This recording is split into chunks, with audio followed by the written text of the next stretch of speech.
Hello दोस्तों, मैं हूं खालिद। अगर आपको न्यूमेरिकल सॉल्व करने टाइम बेसिक कैलकुलेशन में दिक्कत आ जाती है तो ये वीडियो आप ही के लिए है। आज हम स्टार्ट करेंगे बिल्कुल जीरो लेवल से, तो नो टेंशन। सबसे पहले हम बेसिक कैलकुलेशन के लिए हम सबसे समझेंगे फैक्टर को, कि फैक्टर क्या होते हैं। ओके, फैक्टर वो नंबर होते हैं जो कंप्लीटली डिवाइड करें। ठीक है, जो कंप्लीटली डिवाइड करने का मतलब हो जाता है कि रिमाइंडर जीरो आए। ठीक है, एग्जाम्पल 12 के फैक्टर है 1 2 3 4 6 एंड 12 खुद भी 12 के फैक्टर है, क्योंकि जब हम 12 को 2 से डिवाइड करते हैं तो ये 6 टाइम्स में डिवाइड हो जाता है और रिमाइंडर जीरो आ जाता है। सिमिलरली 3 भी 12 के फैक्टर है, क्योंकि 12 को जब 3 से डिवाइड करते हैं तो ये कंप्लीटली डिवाइड हो जाता है, मतलब ये रिमाइंडर जीरो आता है। इसमें भी ये 4 टाइम्स में कंप्लीटली डिवाइड हो जाता है, तो हम कह सकते हैं कि 3 भी 12 के फैक्टर्स है। सिमिलरली अगर हम 4 की बात करें तो 4 को जब हम 12 से डिवाइड करते हैं तो 4 टाइम्स में 12 को डिवाइड कर देता है और रिमाइंडर जीरो आ जाता है, तो हम कह सकते हैं कि 4 भी 12 के फैक्टर है। मतलब जो भी नंबर उस नंबर को कंप्लीटली डिवाइड कर देना, जैसे 12 को कंप्लीटली डिवाइड कर दे, समझ जाना कि वो नंबर 12 के फैक्टर है यानी। ठीक है, तो उस अब हम बात करेंगे इस रूल को याद रखने का, मतलब इसको याद कैसे रखें, उसके लिए रूल है। रूल ये है कि जिस भी नंबर से डिवाइड करने पर रिमाइंडर जीरो आए, ठीक है, उस नंबर्स को हम बोलेंगे फैक्टर। ठीक है, यानी जिस भी नंबर से, मतलब किसको डिवाइड करना, जिस भी नंबर को, मान लो 12 हमें फैक्टर निकालना है, 12 के फैक्टर्स निकालने हैं, तो 12 के फैक्टर निकालने के लिए हम 12 को जिस भी नंबर से डिवाइड करेंगे, मान लो हम 12 को 2 से डिवाइड किए, तो देखना है कि रिमाइंडर जीरो आता है कि नहीं। हाँ, ऑब्वियसली रिमाइंडर तो जीरो आता है, मैंने देखा अभी रिमाइंडर जीरो आता है, समझ जाना है कि 2 क्या है, 12 के फैक्टर है। जैसे ही हमें 12 के फैक्टर निकालने हैं तो अगर हम रिमाइंडर 12 को अगर हम जिस भी नंबर मतलब 3 से, जिस भी नंबर मतलब 3 से डिवाइड करते हैं तो रिमाइंडर देखना है कि जीरो आता है कि नहीं। हाँ, जीरो आ जाता है रिमाइंडर, समझ जाना ये 3 भी 12 के फैक्टर है। अगर हम 12 खुद भी देखेंगे, 12 को हम 12 से डिवाइड करते हैं तो रिमाइंडर ऑब्वियसली जीरो आ जाता है, तो हम कह सकते हैं कि 12 भी 12 का फैक्टर है। तो ये याद करने का ट्रिक है। अगला हम बेसिक कैलकुलेशन के लिए हम समझेंगे कि प्लस माइनस साइन का बेसिक रूल। ये इंपॉर्टेंट है, आपको कैलकुलेशन में दिक्कत कर सकता है अगर आपको ये नहीं आता है तो। जैसे ये भी इंपॉर्टेंट है, तो इसका इस्तेमाल कब होगा, जब हम दो नंबर्स को मल्टीप्लाई करेंगे ना, तब हमें समझना होगा कि प्लस और माइनस का बेसिक रूल क्या है। जब हम दो नंबर्स को मल्टीप्लाई करते हैं तो समझना हो कि जब पहला रूल है कि अगर साइन साइन जो वो सेम हो, साइन जो हो वो सेम साइन हो, ठीक है, तो हमें आंसर प्लस में ही मिलेगा। जैसे कि एक पॉजिटिव को मल्टीप्लाई करेंगे दूसरे पॉजिटिव से तो हमें पॉजिटिव ही मिलेगा, एक नेगेटिव को दूसरे नेगेटिव से मल्टीप्लाई करेंगे तो हमें पॉजिटिव ही मिलेगा। रूल टू कहता है कि अगर हम डिफरेंट साइन हो, साइन अलग हो, तो हमें माइनस में ही आंसर मिलेगा, यानी एक पॉजिटिव को दूसरे नेगेटिव से मल्टीप्लाई करते हैं तो हमें नेगेटिव में ही आंसर मिलेगा। ठीक है, तो ये तो हो गया, बस बताया गया। ठीक है, लेकिन हम इसको मैथमेटिकली प्रूफ करेंगे कि एक्चुअली में ऐसा क्यों होता है कि जब हम दो पॉजिटिव और दो नेगेटिव को ही मल्टीप्लाई करते हैं तो हमें पॉजिटिव में ही आंसर मिलता है, या फिर एक पॉजिटिव एक नेगेटिव को मल्टीप्लाई करते हैं तो हमें नेगेटिव ही क्यों मिलता है। तो इसको मैथमेटिकली प्रूफ करने के लिए हम वो तरीका आजमाएंगे नंबर्स के पैटर्न को समझकर। ठीक है, जो मैथमेटिशियन करते हैं चीज़ों को प्रूफ करने के लिए। सिंपल है, आपको समझ आ जाएगा, बहुत ही इंटरेस्टिंग होने वाला है। तो इसको पहले हम लोग क्लियर कर लेते हैं। सबसे पहले हम लोग प्रूफ करने वाले हैं कि एक पॉजिटिव नंबर को दूसरे पॉजिटिव नंबर के साथ मल्टीप्लाई करते हैं तो हमें पॉजिटिव नंबर ही क्यों मिलता है, यानी हम सेम साइन वाले में देखेंगे, सेम साइन वाले पॉजिटिव एंड पॉजिटिव को मल्टीप्लाई करने पे पॉजिटिव ही क्यों मिलता है, नेगेटिव क्यों नहीं मिलता है। एग्जाम्पल के लिए हम लेने वाले हैं एक number positive 3 and positive 5 number को मल्टीप्लाई करते हैं तो हमें मिलता है पॉजिटिव 15। ठीक है, तो इसी को हम प्रूव करेंगे। तो इसको समझने के लिए हमें समझना होगा कि मल्टीप्लिकेशन क्या होते हैं। मल्टीप्लिकेशन क्या होता है, तो मल्टीप्लिकेशन क्या होता है, मल्टीप्लिकेशन होता है रिपीटेड एडिशन, मतलब एक नंबर को बार बार ऐड करना। रिपीटेड एडिशन यानी एक नंबर को बार बार ऐड करना, यानी अगर हम 2 लेते हैं तो 2 को 4 बार ऐड करते हैं 2, तो हमें मिलता है 4 टाइम्स 2, मतलब 2 को हमने 4 बार ऐड किया है, 4 टाइम्स 2, तो हमें मिलता है 8। तो सिमिलरली अगर हम 3 टाइम्स 1 लिखते हैं, ओके, तो इसको हम ऐसे लिख सकते हैं टाइम्स 3 टाइम्स 1, या फिर बार 3 बार 1। सेम मतलब हुआ इसका। इसका मतलब हुआ कि 1 को 3 बार ऐड करना, ठीक है, हमें क्या मिलेगा 3। सिमिलरली यहाँ पे वही होगा, वही होगा। उसी तरह अगर हम 3 टाइम्स 2 लिखते हैं, इसका मतलब यही होगा कि 3 टाइम्स 2, 3 बार 2। इसका मतलब क्या हुआ कि 2 को 3 बार ऐड करना, 2 + 2 + 2 + 2, हमें क्या मिलेगा 3 टाइम्स 2 यानी 6। ओके, तो उसी तरह हमें प्रूफ करना था ये नंबर्स, तो इसको हम कैसे लिख सकते हैं 3 × 5 यानी 5 को 3 बार ऐड करना, 5 + 5 + 5 हमें क्या मिलेगा 15। तो हमें पॉजिटिव 15 मिला ना। इससे ये साबित होता है कि हम पॉजिटिव नंबर को मल्टीप्लाई करते हैं दूसरे पॉजिटिव नंबर के साथ, सेम साइन वाले नंबर यानी पॉजिटिव नंबर, हमें मिलता है पॉजिटिव नंबर ही मिलता।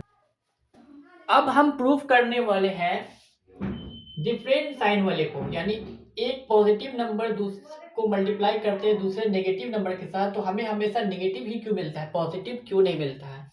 इसको प्रूव करने के लिए वही हम एग्जांपल लेंगे 3 + 3 एंड -5। हमें मिलता है एक नेगेटिव नंबर जो कि 3 × 5 यानी 15। तो हमें इसको प्रूव करना है, तो वही सब आजमाएंगे कि मल्टीप्लिकेशन क्या है, रिपीटेड एडिशन, मतलब एक नंबर को बार बार ऐड करना। इसका मतलब क्या हुआ, इसका मतलब हुआ कि 3 टाइम्स -5, 3 बार -5, ठीक है। इसको हम कैसे समझ सकते हैं कि मतलब कि -5 को 3 बार ऐड करना, -5 प्लस -5 प्लस -5 हमें क्या मिलेगा -15। ऑब्वियसली हम एक पॉजिटिव नंबर को दूसरे नेगेटिव नंबर के साथ मल्टीप्लाई करेंगे तो हमें नेगेटिव ही मिलेगा, जैसा कि आपने देखा हमें -15 आ गया, ठीक है। अब हम प्रूफ करेंगे सेम साइन वाले एक नेगेटिव नंबर को दूसरे नेगेटिव नंबर के साथ मल्टीप्लाई करने पर हमें पॉजिटिव नंबर क्यों देता है। ओके, जैसा कि हमने जानते हैं कि एक पॉजिटिव नंबर को मल्टीप्लाई करते हैं दूसरे पॉजिटिव के साथ तो हमें मिलता है एक पॉजिटिव नंबर, ये तो हम जानते हैं, प्रूफ भी कर चुके हैं। बट एक नेगेटिव को दूसरे नेगेटिव से मल्टीप्लाई करने पर हमें पॉजिटिव ही क्यों मिलता है, नेगेटिव नंबर क्यों नहीं मिलता है, नेगेटिव साइन क्यों नहीं आता है। इसके लिए हम एग्जांपल लेने वाले एक नेगेटिव नंबर का -5 दूसरे नेगेटिव नंबर -3 जो हमें मिलेगा +15 जो प्रूफ करेंगे, ठीक है। इसको प्रूफ करना है हमें। इसके लिए हम पैटर्न यूज करेंगे, जैसा कि हम जानते हैं कि 3 2 1, ठीक है। ये 3 मल्टीप्लाई होता है -5 के साथ, एंड 2 भी मल्टीप्लाई होता है -5 के साथ, 1 भी मल्टीप्लाई होता है -5 के साथ। इसका मतलब हुआ कि 3 टाइम्स -5 यानी 3 बार -5, मतलब -5 को 3 बार ऐड करना, ठीक है। -5 को 3 बार ऐड करना, -5। उसी तरह यहाँ पे -5 को 2 बार ऐड करना, यहाँ पे -5 को एक बार ऐड करना, ठीक। तो हम क्या लिख सकते हैं, 3 बार ऐड करना यानी नहीं हो रहा, चल रहा -15 -10 एंड -5 ये आ गया। तो क्या हम इसको हम कैसे लिख सकते हैं, हमें ये समझना होगा कि इसको हम लिख कैसे सकते हैं। यानी -15 को हम क्या लिख सकते हैं, -20 + 5 लिख सकते हैं। इसी तरह -15 + 5 लिख सकते हैं। इस नंबर को क्या मिलेगा, -10 ही तो मिलेगा, -15 ही तो मिलेगा, ओके। उसी तरह हम इसको लिख सकते हैं -10 + 5 हमें क्या देगा -5। तो ये जो -15 मैंने ऐड किया है +5 में, +5 ऐड किया है इसके अंदर, -10 यहाँ पे लिया है। ये कहाँ से लिया है? मैंने यहाँ से उठाया है, ठीक है? -15 मैंने यहाँ से लिया है। इसका ऐसा क्यों किया? और ये -10 मैंने यहाँ से लिया, सब में 5 ऐड किया, ये पैटर्न है। ये पैटर्न मैंने क्यों चूज़ किया? क्योंकि हम जानते हैं कि पहला वाला था कि -5 3 बार ऐड करना, -5 3 बार ऐड करना, तो 3 बार ऐड किए। दूसरा में 2 बार ऐड करना, फिर 1 बार ऐड करना, फिर 0 बार ऐड करना, ठीक है? तो 3 नेक्स्ट वाले में हम 2 ही बार ऐड करेंगे, तो हम कह सकते हैं ना कि 3 बार ऐड करने से मुझे क्या मिला? -15। तो 2 बार ऐड करने से हमें क्या मिलेगा? -15 + 5 यानी -15 में से 5 हटा देना, ठीक है? ठीक है? 2 बार ऐड करने से हमें +5 मतलब ये एक 5 कम हो जाना चाहिए, ठीक है? तो उसी तरह हम 0 को मल्टीप्लाई करेंगे -5 के साथ, ठीक है? -1 को मल्टीप्लाई करेंगे -5 के साथ, -2 को मल्टीप्लाई करेंगे, सॉरी इसको -1, -2 एंड -3, ठीक है? Multiply with -5, multiply with -5। तो अब हम इसको फिल कर सकते हैं। तो हम जानते हैं कि हमें क्या देगा? 0। बट कैसे? ये आप यहाँ से -5 ले सकते हैं, जो आंसर है ऊपर वाला, इसको लिए, इसमें ऐड कर दिए 5, हमें क्या दिया? जो पैटर्न वही है, 0 दिया।